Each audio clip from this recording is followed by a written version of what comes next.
and then I was deployed with the guard, and I came back and I didn't have a job. And so then after talking to the FBI and they said some experience and I saw the counterintelligence, I was like, man, I love James Bond, right? This is so cool. I Yeah, get yeah, neat stuff. And yeah. based off your SAT scores, your entrance exam scores, and all these things, he's like, there's no way you're going to West Point. Yeah, I mean, I would say that networking is huge. I mean, I can't tell you how important that is because especially if you're engaged in your network in some way.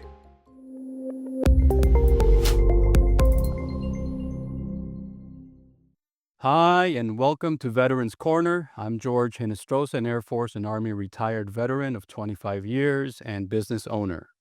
Here on the show, we explore how military experience transforms into business success. Each episode features veterans who've built thriving businesses, sharing strategies that turn military training into entrepreneurial advantage.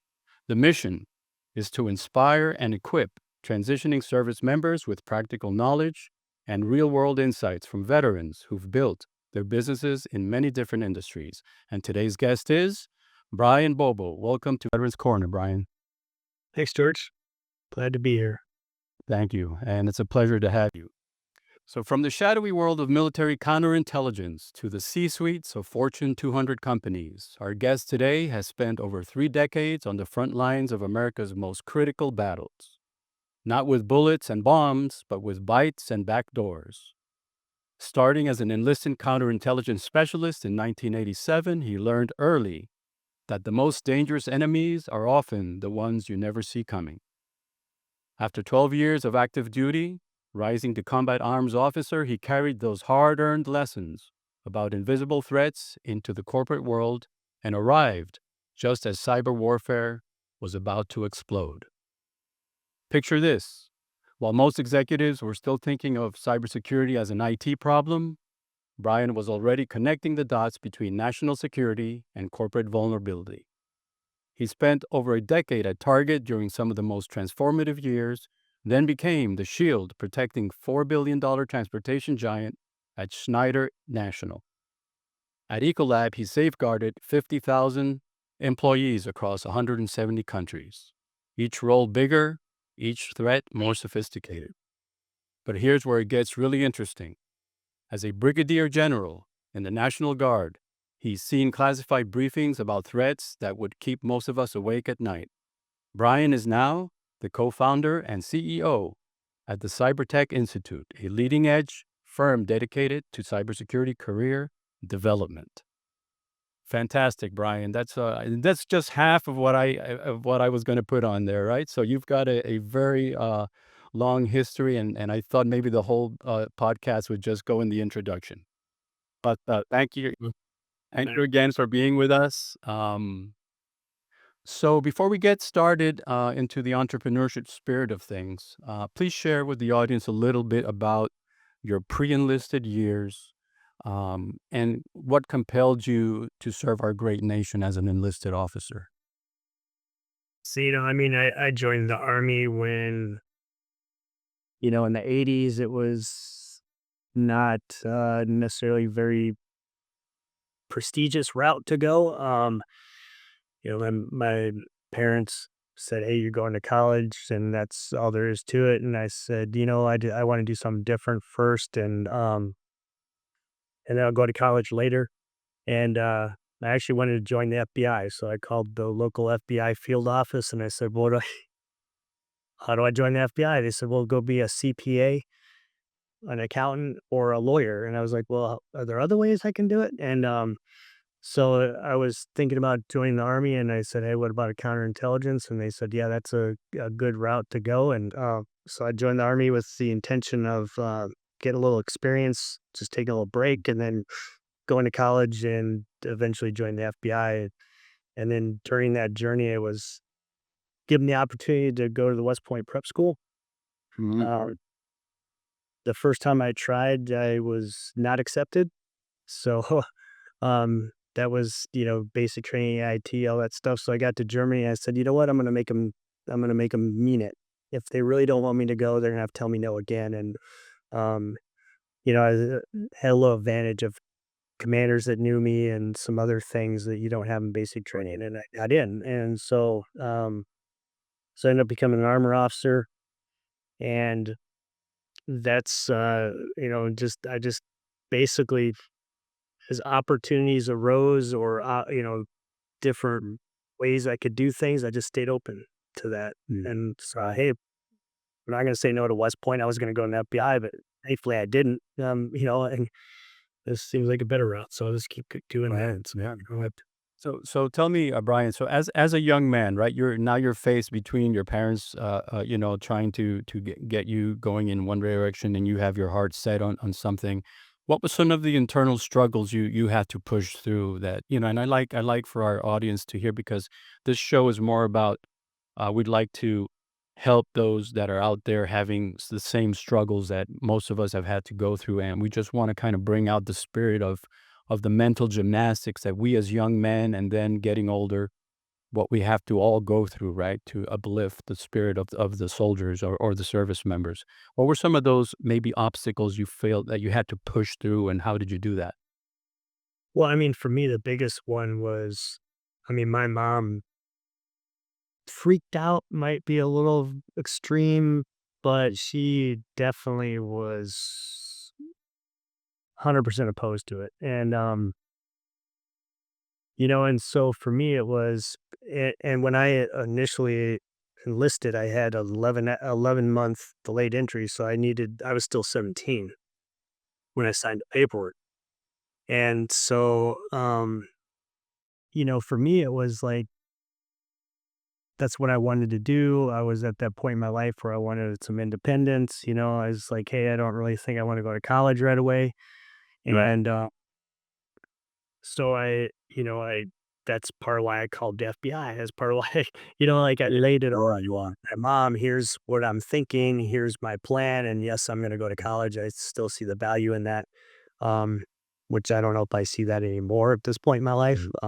My kids haven't gone to college and they're doing great. And so Okay.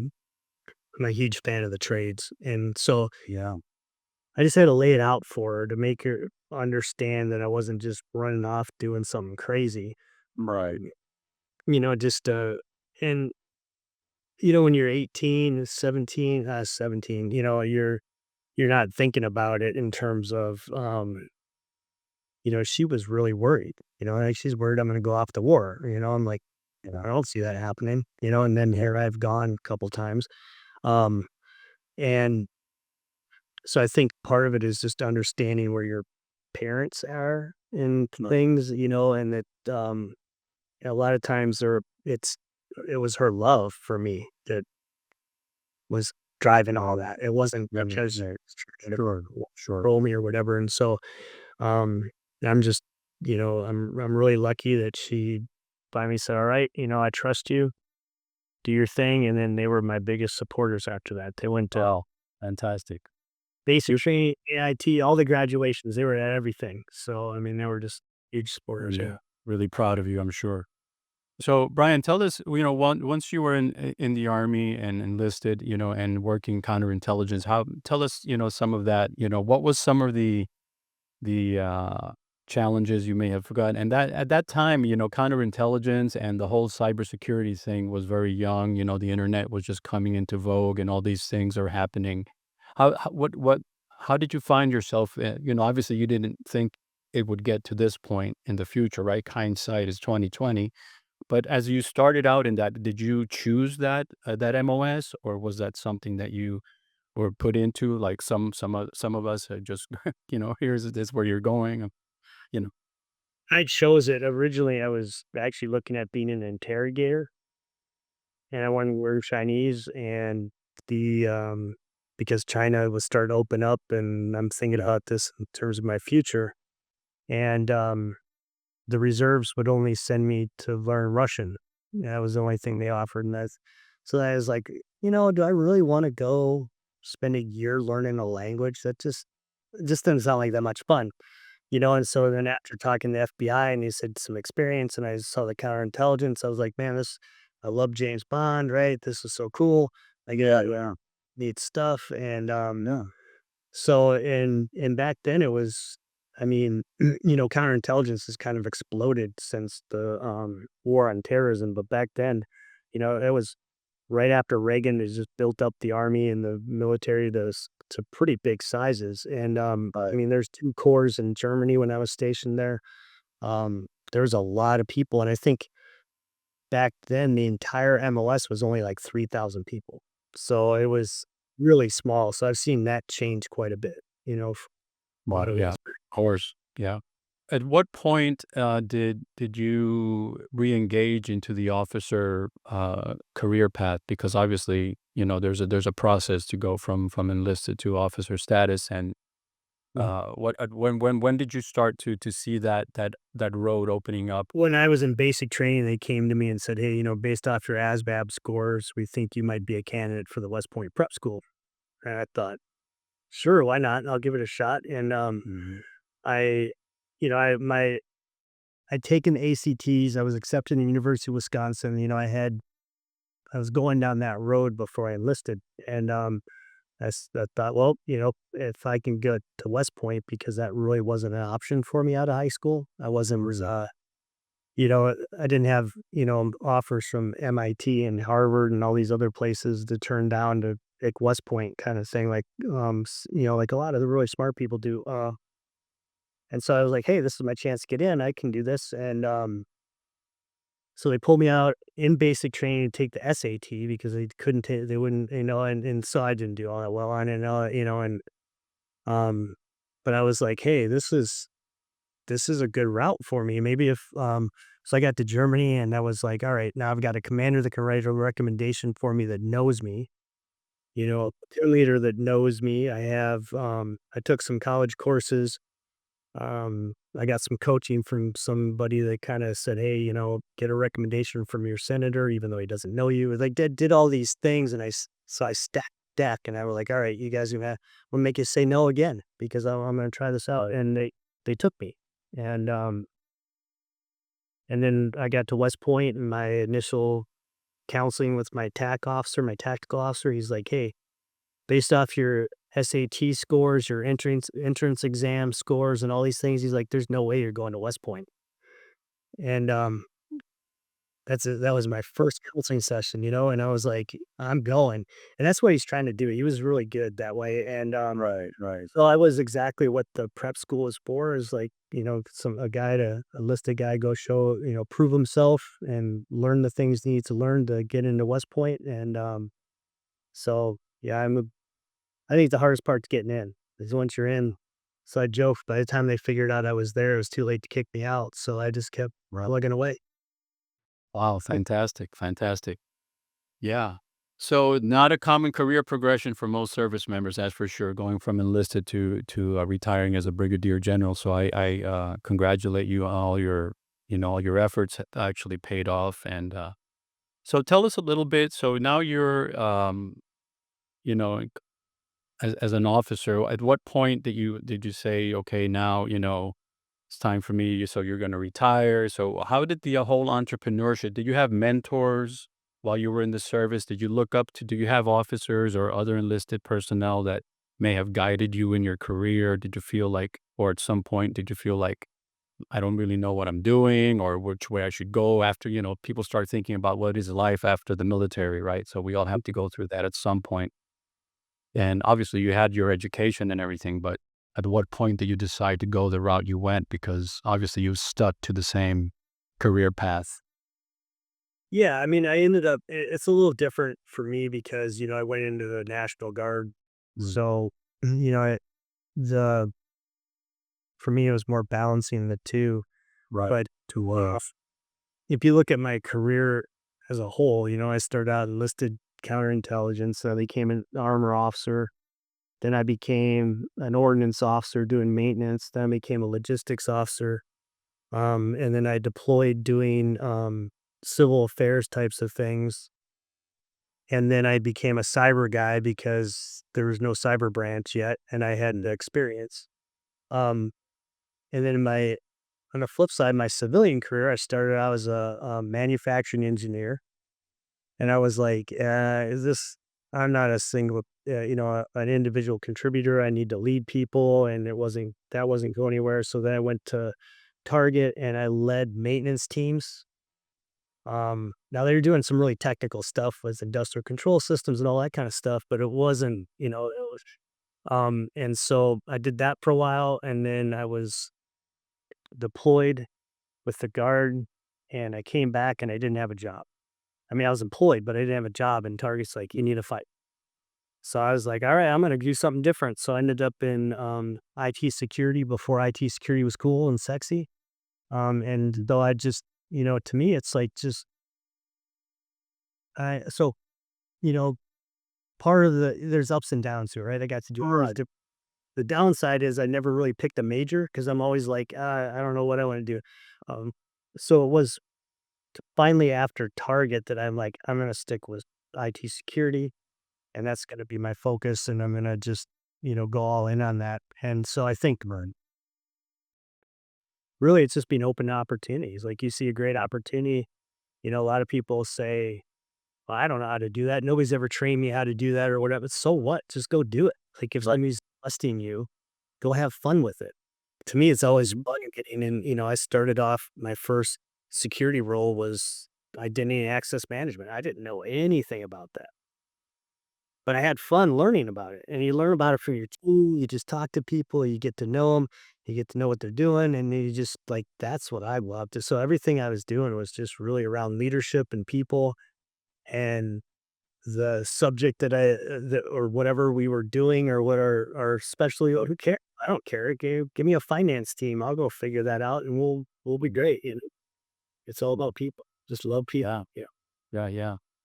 So, how important would you say then that networking has been to your life? I mean, I ask this to almost every guest, but the point of networking, and I want to drive that throughout the shows because a lot of people try to, like some people have more individual spirit and they drive through, and then there are people that like to get feedback before they make a decision or they like to Mhm. check test the waters.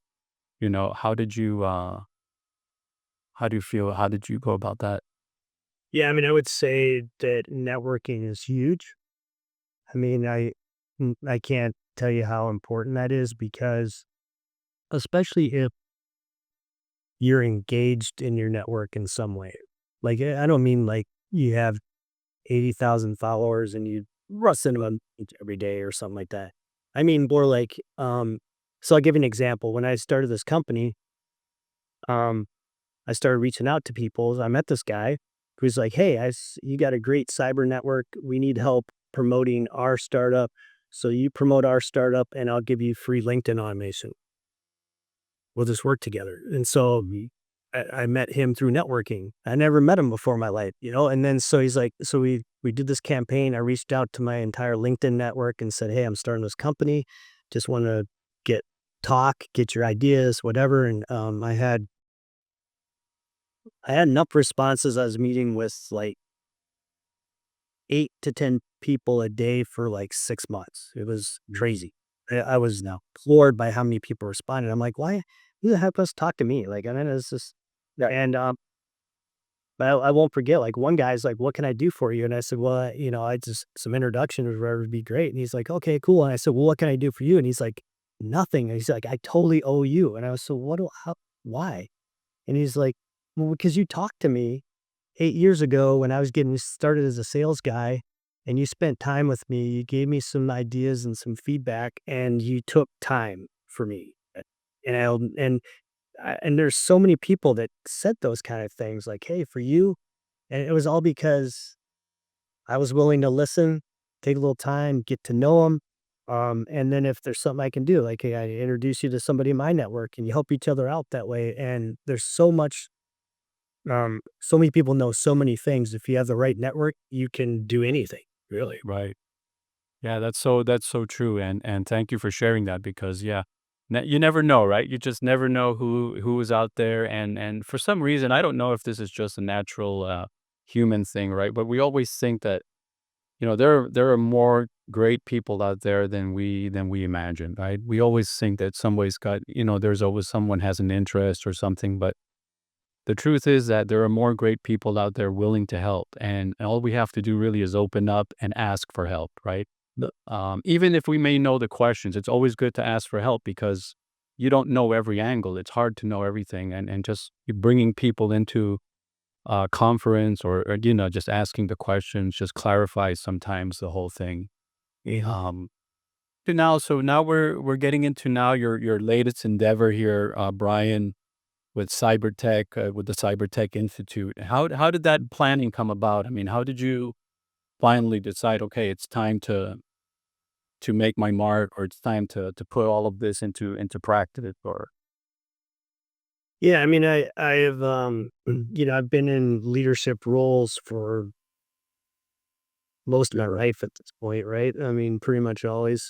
And the so the backstory is I met my co-founder. We were at Target. We were both at Target. I was the security operations center manager at the time, and um, he wanted to build a tool for me, and Target wouldn't pay for the tool. Wouldn't pay for it. Was back then there were a lot of there wasn't a lot of help with correlation and all these things we see now in security operations center. So he's going to build that for me. They didn't want to pay for it.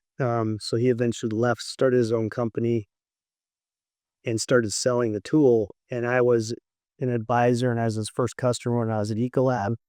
And we've been working together for a while. And so what happened was I was working for a company, a software company, and they're owned by private equity, and they're trying to sell the company. And so they do what private equity does. They fired all of us that they had given equity to as part of our incentives.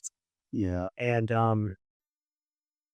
so, and that was after I was the chief information security officer. Then they made me the chief information officer on top of that, and the chief digital officer on top of that. So they were basically taking advantage of me. I don't know how else to say it.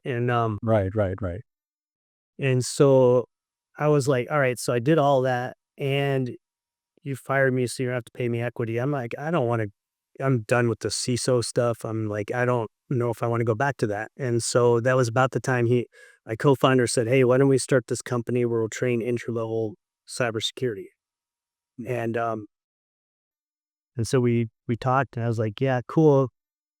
But one of the biggest things we need to do is add soft skills to this because we want to help people have careers, not just get a job in cyber. And Right.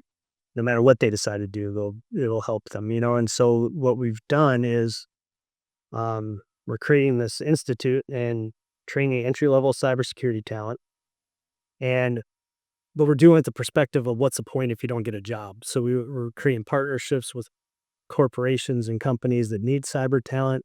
We're doing resume reviews, mock interviews to help them with the interview process, and then we're incorporating soft skills into all of the training that we do Mhm. because we want to instill people with a getting things done mindset. And the way you get things done is with and through other people. So helping them understand the importance of collaboration and relationships and those kind of things that a lot of tech people just aren't that comfortable with. So can we help them just be more effective and happier, right? And then Right.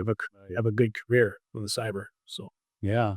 Now that you have that, do you have any type of pipeline thing set up with the services, like the people that are getting out that are in that field, in those MOSs, maybe ongoing training, or maybe a career path after the service, or The yeah, so the pipeline, yeah, so right now, I don't know if, well, what we're teaching isn't really that appropriate for the US market because, companies are paying right, very little for Filipinos and Indians to do that work.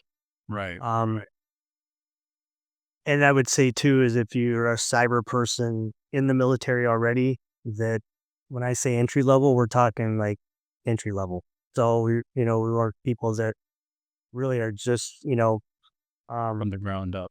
yeah. So an experienced cyber or IT military person, this is going to be they're going to be way beyond what we're teaching.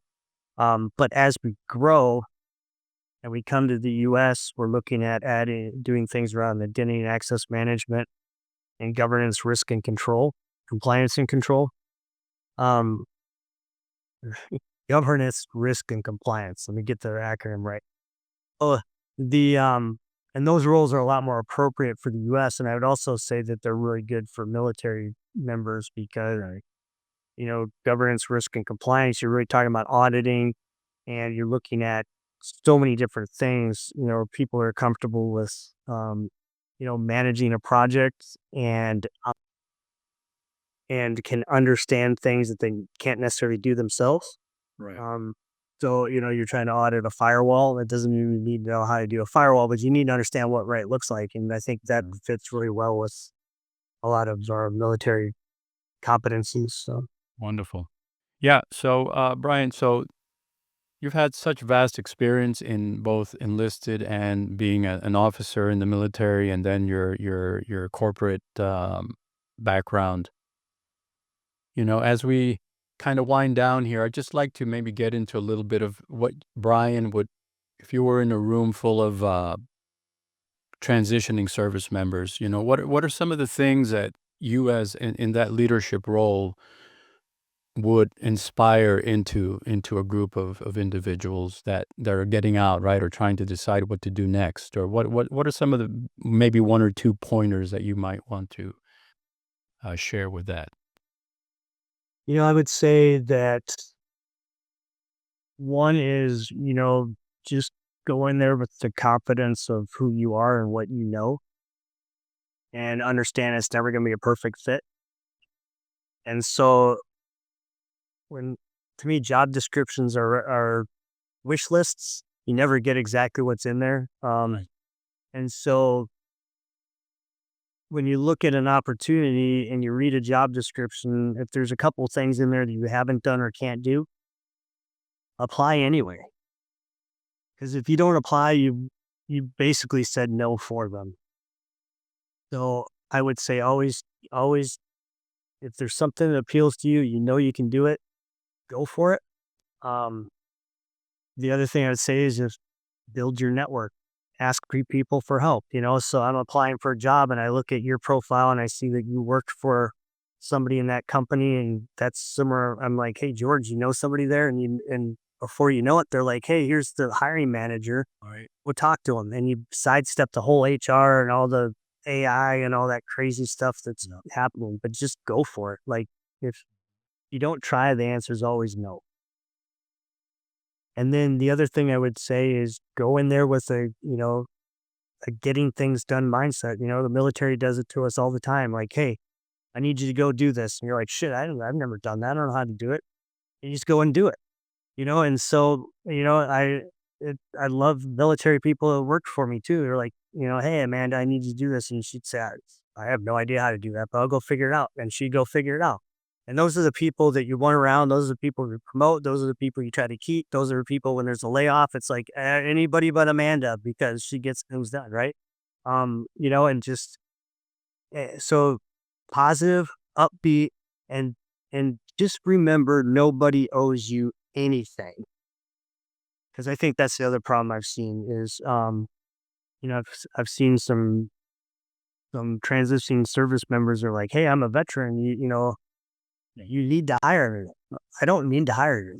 I want to hire positive people that are a great fit. They're going to help, elevate the entire team. And so be that person All right. and you'll be the kind of person like Amanda. I'll go back to Amanda. She didn't have a lot of the experience I normally would have looked for, but she got things done and that's all that mattered. Got the experience. So Beautiful. Yeah. So one other question, Brian, and I tried to throw this in with the guests. So what do you do for centering yourself or focusing yourself daily? Do you have a ritual? Do you have any kind of personal like meditation, spiritually speaking, Bible reading, anything at all that you feel, even exercise or even your diet, your lifestyle? Do you feel that with all the hindsight that we see now, at this point in your life, what keeps you motivated?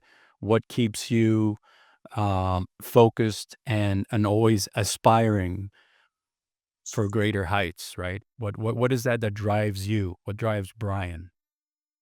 Yeah, so I do meditation almost daily. I won't say that I'm perfect with it. And I've actually transitioned that into breathwork meditation. So I would encourage people to check it out. 15 minutes a day. Go find stuff on YouTube. There's all kinds of ways to do it. And it really it kind of just gets you back to to being very present, which is what Right. is important. So don't the past is the past. You can't change it. So don't dwell on that, and the future hasn't happened, so quit worrying about it, right? Kind of a concept. Um, and so I do that, and the other thing is you constantly got to work on yourself, on your thoughts, and it's like you get spun up about stuff, and then you take a step back and go, okay, what is this I'm thinking, and you realize that a lot of times it's a story you made up in your head. Really, I mean, I'm convinced George hates me, right? But I'm not George, right? Like you can't. So don't, just assume that when you're in that state that your story might not be exactly right. And then, also just what can I do about it? Okay, George hates me. So all right, well, you know, and so be able to just kind of let go and not hold on to things, the whole, what I control, what I can't, and just letting go, and knowing the difference. And that's really hard, because we think, especially in the military, you want to do the right thing. You see something happening, right? You want this, you're used to charging and driving stuff. And sometimes you just got to say, oh, well, George doesn't like me. I'm just going to move on with my life and Right. just be me, keep being me. Right. So, Yeah. Yeah, it's funny, I don't know if it was Earl Nightingale or I was listening to one of those Think and Grow Rich or something in the car one day, and one of the quotes in there says that like 90% of the things that we regurgitate to ourselves daily never come to pass, right? And right. it just never, it's not true. It's just our mind almost feeds off of the environment or the things that we expose ourselves to, or and so we create this inner dialogue. Another thing also now, as we're speaking about energy and meditation, is that all that regurgitation and that mental energy that we utilize um, during those days is Mhm. actually taking away positive energy that you can use to put into an endeavor, whatever it might be, right? Getting yourself back in shape, training yourself, educating yourself, reading a book, whatever. And we're creating this vicious cycle of thoughts that every day we repeat them. Every Yep. day, like regurgitate them, like just like a cow regurgitating, food. And I think that when I learned that, I was like, wow, it really helped me because it really got me out of a lot of the negative self-talk, right? Let's just put it that way. Negative self-talk, like you were saying, what you say to yourself is so important. Yeah, that's really important too, to think about self-talk and the things that you'll say to yourself about something you did that you would never say to somebody else. If it was your best friend that you did that, so what would you say to your best friend that they were the ones that did whatever you're beating yourself up about versus you, right? And I mean, you think about, man, we just how much we punish ourselves when the rest of the world's like, what? Why are you even doing that? Like, I didn't know what you're talking about. Yeah, and so that's the other thing. Work on your self talk. Be your own best friend. Right. You Right. know. And try to stick with people also that have those same intentions, right, for you, right? Because again, that whole thing can apply to if you're surrounded by people that are always in that kind of frame of mind, it's not going to help you out in the end, right? And that's networking too, right? Yeah. And networking is not just on LinkedIn; it's the people you hang out with. Right. The people you hang out with, correct. So Brian, thank you so much for just being with us today, and thank you for your insight, your great expertise, and you have a very profound background, and we thank you for your service, right? And again, I'd like to just put it out again to the audience that reach out to us. You can reach out to us, Brian, myself, any of the guests. We all have an expertise in something. If you're a veteran or transitioning service member or anything like that, and you feel that you don't, you're stuck, none of us is going to shun you or turn you away, just like all that negative talk. If that negative talk is there, first of all, there's a lot of veteran services out there that can help us, but this show in particular is geared towards bringing veterans together and to talk about these things, and to hear from people that have lived a like life as they have, right? And in the service, whatever in whatever capacity. Um, but you have anything else to just to add to that, Brian? And then we can, you know, Yeah, I mean, I just help each other out. I think that's the biggest thing, and give each other a little help here, there along the way, and everybody's better. yep. All right. All right, sir. Thank you very much. Thank you. You have a wonderful day, and God bless you and God bless your business. Thank you again for everything that you do for us.